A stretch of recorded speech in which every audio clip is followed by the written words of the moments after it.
समुद्र के किनारे पर एक गुरु का बहुत ही अद्भुत आश्रम था। जितना अद्भुत आश्रम था, उससे कहीं ज्यादा अद्भुत वहां पर रहने वाले गुरु थे।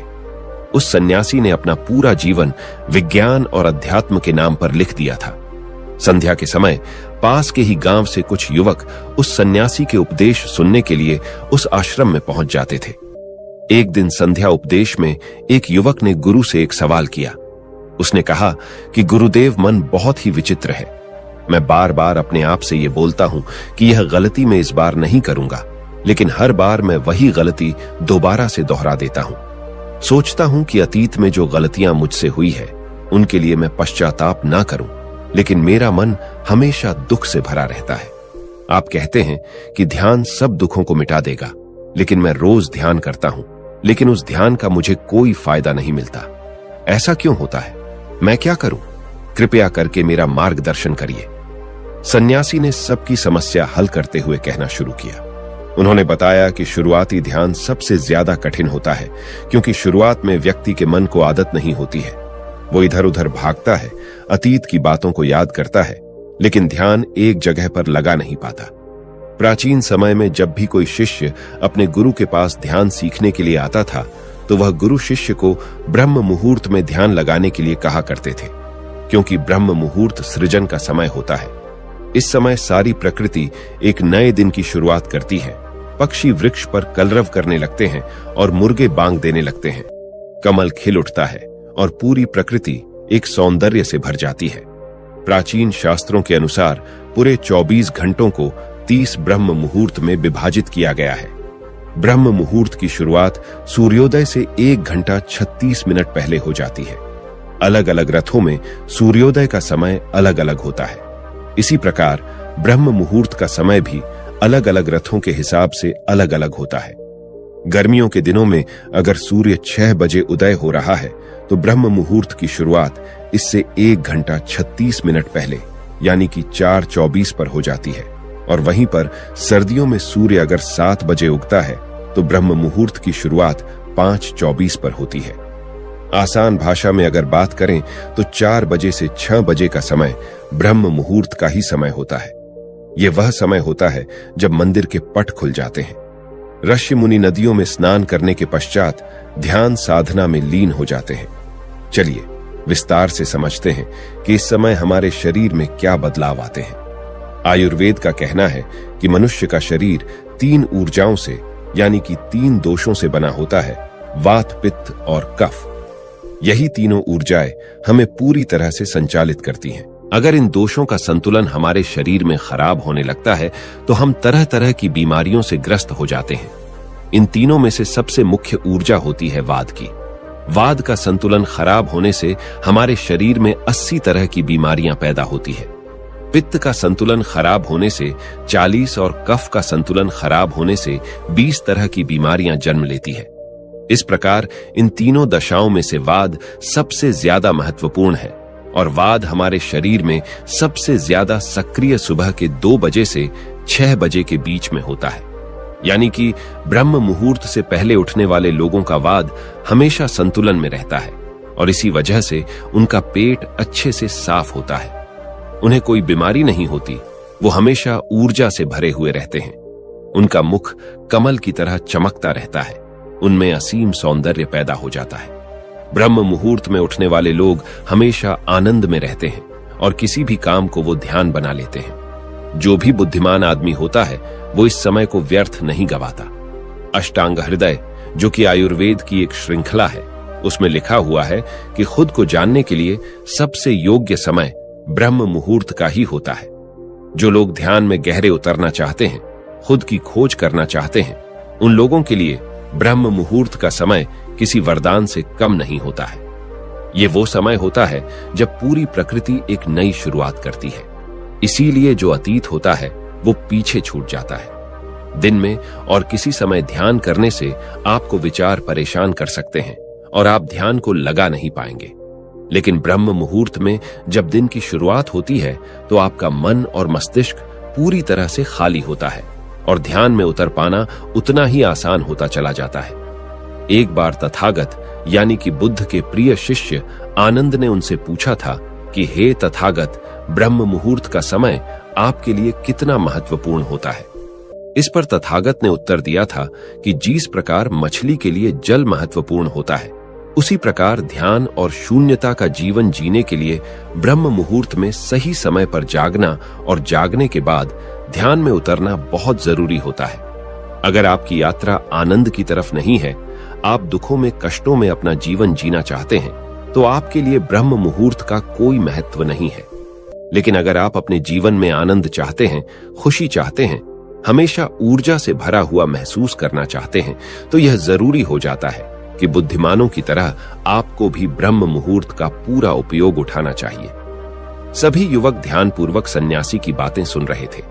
सन्यासी ने ब्रह्म मुहूर्त पर वैज्ञानिक दृष्टिकोण पेश करते हुए सभी युवकों को बताया कि हमारे मस्तिष्क के ऊपरी हिस्से पर पीनियल नाम की एक ग्रंथि होती है, जो कि मेलाटोनिन नाम का एक हार्मोन रिलीज करती है, जो हमारे शरीर में आनंद की उत्पत्ति का कारण होता है।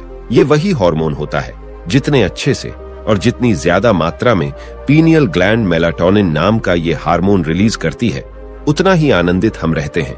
लेकिन जैसे ही हम सूर्य के संपर्क में आते हैं, ये मेलाटोनिन नाम का हार्मोन अपने आप नीचे गिरना चालू हो जाता है। और इसी वजह से जो लोग देर से उठते हैं, अक्सर ऐसे लोग बिना कोई कारण ही तनाव में रहते हैं। उन्हें खुद समझ में नहीं आता कि उनके अंदर तनाव किस बात का है। छोटी छोटी बातों पर गुस्सा आना, चिंता में रहना, ये सारे स्वभाव उनके अंदर पाए जाते हैं। शरीर और मन मस्तिष्क की यह सारी प्रक्रिया मेलाटोनिन नाम के हार्मोन का द्वारा ठीक से रिलीज ना हो पाना, इसी के कारण कुछ इंसानों का स्वभाव ऐसा हो जाता है। ब्रह्म मुहूर्त के बाद का मुहूर्त समुद्रम नाम से जाना जाता है, जिसमें शरीर और मन की मूवमेंट होती है। इस समय पित्त पर सूर्य की किरणें सीधी आती है और सेरोटोनिन नाम का एक हार्मोन रिलीज होता है, जो हमारे मन और मस्तिष्क में ऊर्जा पैदा करता है, एक ताजगी पैदा करता है, जिससे हम दिन के सभी काम कर पाते हैं। चरक संहिता में लिखा हुआ है कि जो व्यक्ति रोजाना ब्रह्म मुहूर्त में उठता है, उसकी उम्र बढ़ने की रफ्तार धीमी हो जाती है। जिन लोगों के चेहरे पर झुर्रियां समय से पहले आने लगी है, जिनके बाल पकने लगे हैं, ऐसे लोग अगर नियमित रूप से ब्रह्म मुहूर्त में जागने का अभ्यास करें, तो कुछ ही समय में वो पाएंगे कि उनके चेहरे की झुर्रियां और उनके बाल पूरी तरह से ठीक हो चुके हैं। एक युवक ने सन्यासी से सवाल किया कि गुरुदेव, कुछ लोग ब्रह्म मुहूर्त में नहीं उठ पाते हैं, ऐसे लोग किस प्रकार पर ब्रह्म मुहूर्त में उठने का अभ्यास कर सकते हैं? कृपया करके उसके बारे में मार्गदर्शन करें। सन्यासी ने कहना शुरू किया कि ब्रह्म मुहूर्त में जागने के लिए इस जरूरी हो जाता है कि पिछली रात्रि आप सही समय पर निद्रा में चले जाएं। अगर आप सही समय पर नींद नहीं लेंगे, तो आप ब्रह्म मुहूर्त में पूरी ऊर्जा के साथ नहीं उठ पाएंगे। आप ब्रह्म मुहूर्त में उठने के बाद भी थका थका महसूस करेंगे। आपको नींद आएगी, झपकी आएगी और आप पूरी तरह से ध्यान नहीं लगा पाएंगे। इसलिए जरूरी हो जाता है कि ब्रह्म मुहूर्त के समय का पूर्णतः उपयोग करने के लिए आप योग निद्रा का अभ्यास करें। योग निद्रा में नींद गहरी होती चली जाती है और कुछ ही समय में आपकी नींद पूरी हो जाती है। युवक ने अगला सवाल पूछा कि गुरुदेव, ब्रह्म मुहूर्त में किस प्रकार की दिनचर्या का पालन करना चाहिए? सुबह उठते ही सबसे पहले क्या करना चाहिए और किस प्रकार ब्रह्म मुहूर्त के समय का पूरी तरह से उपयोग करना चाहिए? सन्यासी ने सबको चेतावनी देते हुए समझाया कि जितने भी योगी महात्मा होते हैं, सन्यासी होते हैं, वो ब्रह्म मुहूर्त में स्नान और शौच आदि करने के बाद सीधा ध्यान में बैठते हैं, क्योंकि इस समय ध्यान करना सबसे आसान होता है। विचारों का भटकना सबसे कम होता है, क्योंकि इस समय दिन की शुरुआत हो रही होती है, नया सृजन हो रहा होता है। इस समय पूरा वातावरण शून्यता से भरा होता है, तो इस समय 15 मिनट का किया हुआ ध्यान पूरे दिन में 2 घंटे किए हुए ध्यान के बराबर हो जाता है। आप सिर्फ 15 मिनट ध्यान करने के बाद वही अनुभव कर पाएंगे जो एक योगी, जो एक सन्यासी, जो एक महात्मा, जो एक गुरु गहरे ध्यान में जाने के बाद अनुभव करता है। तो सबसे पहले ब्रह्म मुहूर्त में उठने के बाद स्नान और शौच इत्यादि करने के बाद सीधे ध्यान में प्रवेश कर ले। कोई भी ध्यान आप कर रहे हो, किसी भी प्रकार का आप ध्यान कर रहे हो, इससे कोई मायने नहीं है। जिसका भी आप पालन करते हो, उसका ब्रह्म मुहूर्त में उठते ही पालन करने का अभ्यास करें, और कुछ ही समय बाद आप खुद ही यह अनुभव करेंगे कि आप कितने गहरे आनंद को प्राप्त कर चुके हैं। आप इतने गहरे ध्यान को कभी अनुभव नहीं कर पाएंगे जितना गहरा ध्यान आप ब्रह्म मुहूर्त में अनुभव कर सकते हैं। जिन लोगों ने ध्यान की यात्रा की सिर्फ शुरुआत की है या फिर जो शुरुआत करना चाहते हैं, उनके लिए तो ब्रह्म मुहूर्त बहुत ही वरदान साबित होगा। सन्यासी ने चेतावनी देते हुए बताया कि कुछ लोग ब्रह्म मुहूर्त में जागने के बाद भी उस समय का सही उपयोग नहीं करते हैं। कुछ लोग अपना मोबाइल फोन यूज करने लगते हैं, तो कुछ लोग किसी से बातें करने लगते हैं।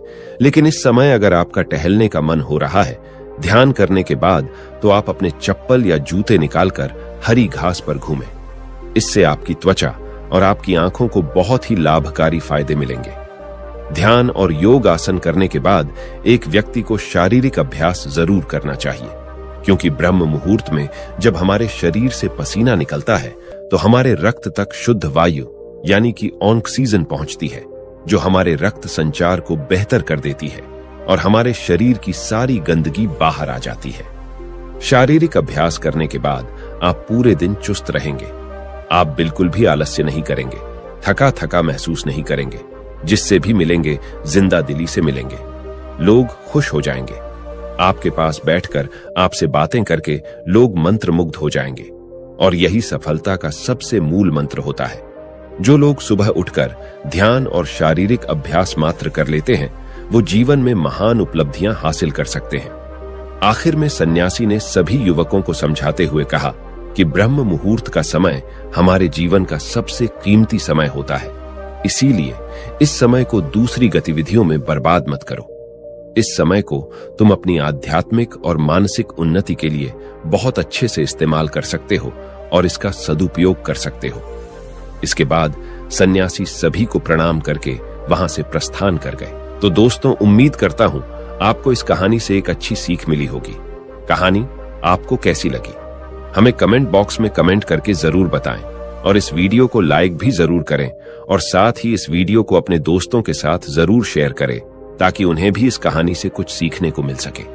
ऐसी ही प्रेरणादायक और बुद्धा स्टोरी सुनने के लिए हमारे चैनल अनजाना पथ को सब्सक्राइब करके बेल आइकन को जरूर दबा दें ताकि आने वाली अगली वीडियो की नोटिफिकेशन आपको मिल सके।